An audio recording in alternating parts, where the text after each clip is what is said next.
Hi friends, in Planet Earth Dating it's Saturday, January 19th, 2019. In both the Lynn life and the Jamie body mind, the authorized souls remain only child souls from the deeper, denser dimensions, and all other souls from all other dimensions, as long as the souls are already participating in the work to fulfill the many assignments already given to the Search for Truth community by powers over all of us. This is really a crucial point for all of us to get, that we live in an eternal strand of dimensions, and there are always powers over all of us. Here in Ground Zero, planet Earth, humans tend to forget that quote, God is watching, unquote.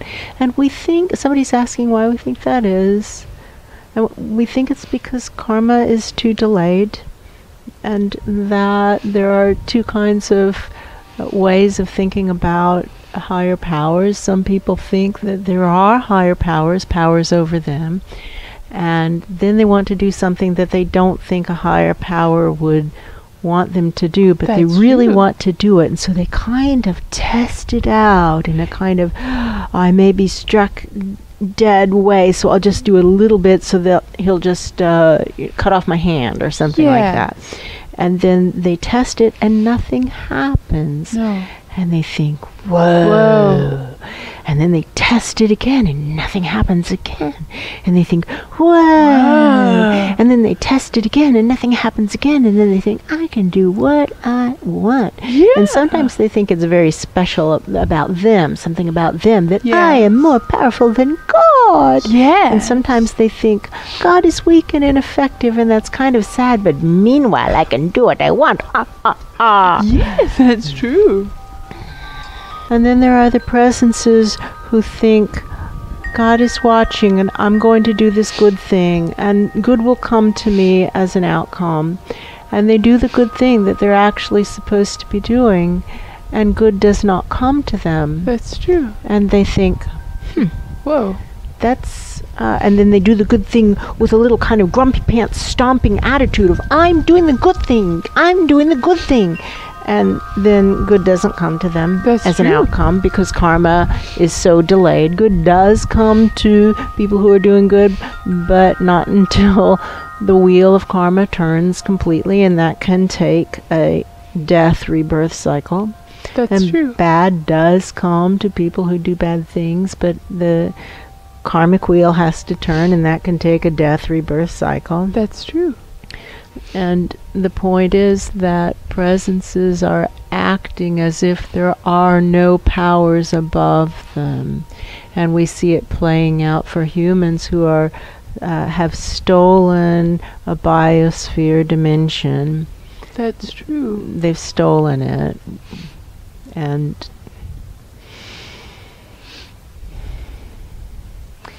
humans seem to think that they can have done this without consequence, that they can have stolen a planet with impunity, and that doesn't really make sense. That's true. And when we watch the reincarnation cycles, what's happening is all the human souls are diving off the cliff, and they're not going back into human bodies. Oh, no. They're going back into non-human bodies so that they can get that was a poor choice. It was a selfish and a wrong choice. For whom is the message, and why do you ask? The pencil point is still tapping on the point that we are all being observed from above. It's an eternal strand of dimensions. There are higher powers over all of us. That's true. And that the powers that be are supposed to be training the denser dimensions to do what they're supposed to do. And that training programs work better when the feedback is immediate. May we please have instant karma, each of us for ourselves, for Ground Zero planet Earth, and for all who pass through these two host lives, and for the host lives of all who live on this tiny farm, Goose Hill Farm. Instant karma for all who pass through Goose Hill Farm. they really don't want that. There's a lot of that's true. feeling that I don't want karma to apply to me. I want to maraud around Goose Hill Farm, and we are being shown how our goose, the goose of Goose Hill Farm, has been talking up a storm in recent mornings when we come to let her out of her cabana, that she is telling us something. She's providing a report of things that happened in the overnight, and we don't speak Goose. That's true. Who up there speaks Goose? I do see somebody walking over who's pretending to speak Goose, but I don't think he actually speaks Goose. No, it's like that scene in Finding Nemo when one of the characters says she can speak whale, but she just starts speaking really slowly. Mm-hmm. It's like that. Mm-hmm. Mm-hmm. May we please have instant karma, each of us for ourselves and for all who pass through Goose Hill Farm, of any dimension, of any density, all of us who pass through here, of any density, may we please have instant karma, each of us for ourselves. We really also have a very strong request.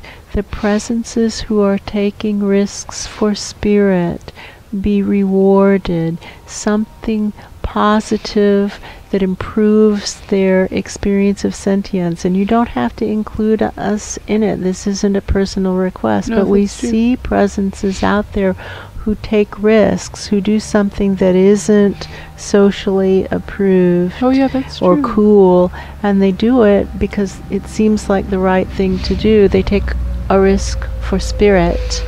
And for those who are taking risks for spirit, we really pray, our prayer is, please give them positive improvement. When we ask for something that's observable and immediate, what seems to happen is the breaking things phenomenon. Yeah, that's that true. Presences upstairs say, well, the only thing that I can do that's observable and immediate is break something. That's true. But that's not positive, and it isn't an improvement. And so that's not what's helpful when somebody's taking a risk for spirit. Something that's positive and an improvement is helpful. That's so true. For them, for all who are taking risks for spirit, of any density, of any sentience, please, some positive improvement for those presences, please. We can pump this toroid, turning the toroid for horse country. We finally got this area's energy body loosened up enough that we can pump the toroid for horse country, and it rolls.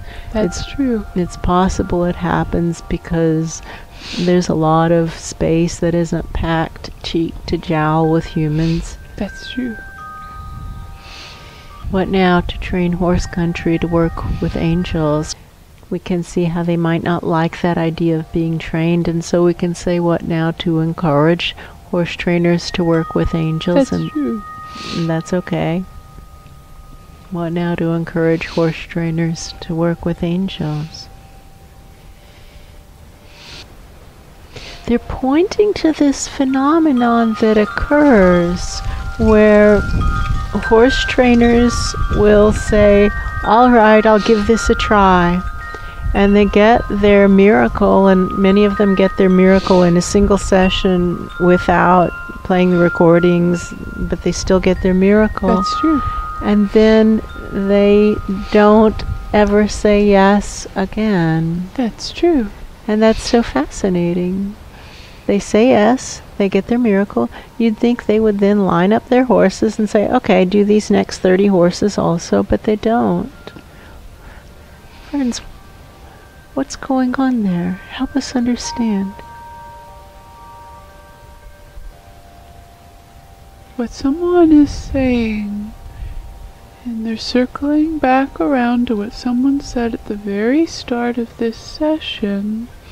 They're talking about how if you aren't sure that higher powers exist, but you think they might, and so you try a little bit of bad things to see if something bad starts to happen to you.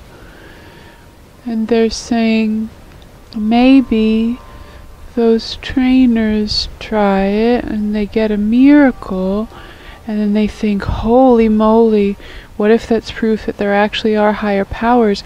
I don't want there to be higher powers because I've done all those bad things, thinking that nothing bad was going to happen to me. But if higher powers exist, then bad things are going to happen to me. And so I just don't want to have anything to do with this. And maybe they'll forget I exist and they'll go away. Or maybe I'll forget about it. Maybe I'll forget about it and then I'll feel better and I can sleep. Especially if I take my pills Well, to now sleep. I'm absolutely going to take my pills. Well, denying the existence of higher powers doesn't make them go away, and we're all still on the hook for our soul plans. All of us are. We can think of it as comfort, that there's no way to fall through the net of spirit, that there's no place to run, no place to hide, that we aren't supported by the net of spirit. If we see it as a good thing, it's extremely comforting. We don't have to see it as a bad thing. We can choose to see it as a good thing. Think of it as a safety net, a support that we cannot fall completely through. And therefore, there's no place to hide from our soul plans. And somebody's putting the pencil point to the exit conferences, which we've seen so many of, just thousands, tens of thousands, maybe hundreds of thousands of exit conferences where presences have passed over and now they're being held accountable for their soul plan. Is this your signature? Yes, it is. We've never seen any case where it isn't their signature. It's always their soul plan, always their signature. Okay, what did you do on your sacred vows to spirit? And lately the answer is nothing. Nothing. I didn't do those things. I did other things. And many, many souls say, well, I didn't do that, and they pull out what they did. And it's like, we don't care about that. This is what you're accountable for. Like all those things, get the waiter, get them off the table. Orderly, get these out of here. That's true. And what we're accountable for is what we said we would do, period. And that's what we're evaluated on, period. And that's what karma is applied on, period. And so what we're asking for is to shorten the karmic cycling, please, because none of us seem bright enough to plan for the long term. We seem to need immediate feedback. May we please have instant karma, please. Each of us for Ground Zero Planet Earth. Each of us for ourselves. And also may we please have instant karma for presences of all dimensions who move through Goose Hill Farm, and while we're at it, for presences of all dimensions who move through horse country. And now we just move this toroid because it's on the move. That's true. They're talking about the phenomenon of soil liquefaction, which occurs in tsunamis and earthquakes and other situations also, presumably, I don't know. But it's when earth that looks solid or was previously observed as being solid begins to act as if it were liquid. And that's kind of what it looks like, spinning this toroid for horse country, and what that means I have no idea. That's true. But I know it's a good thing. It's better than being stuck in resistance to the soul plan. I'm sure of that. That's true. For whom is the message? And why do you ask?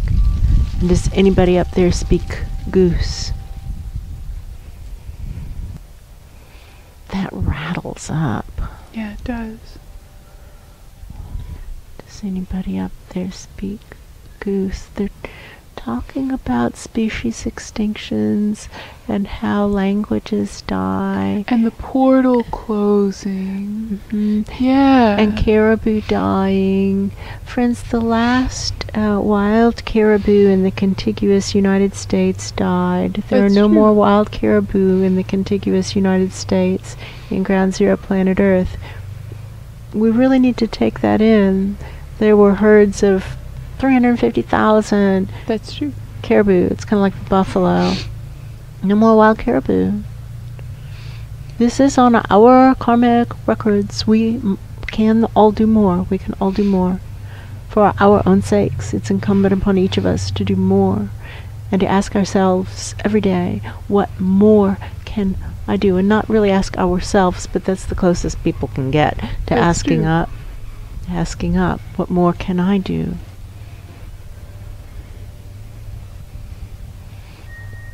I think what that presence up there is saying, who is talking about the caribou, is they're saying that species extinction and planet death and the big portal closing are all things you don't get to take back. Once they're all dead, they don't get to come back. And once the big portal closes, it doesn't just open again. There are mistakes that can't be undone. I think that's what they're saying. You're right. That is what they're saying. There are mistakes that can't be undone, and we're making a lot of them in rapid fire succession. And yeah, that's what they're saying. Don't we want to stop and think about it?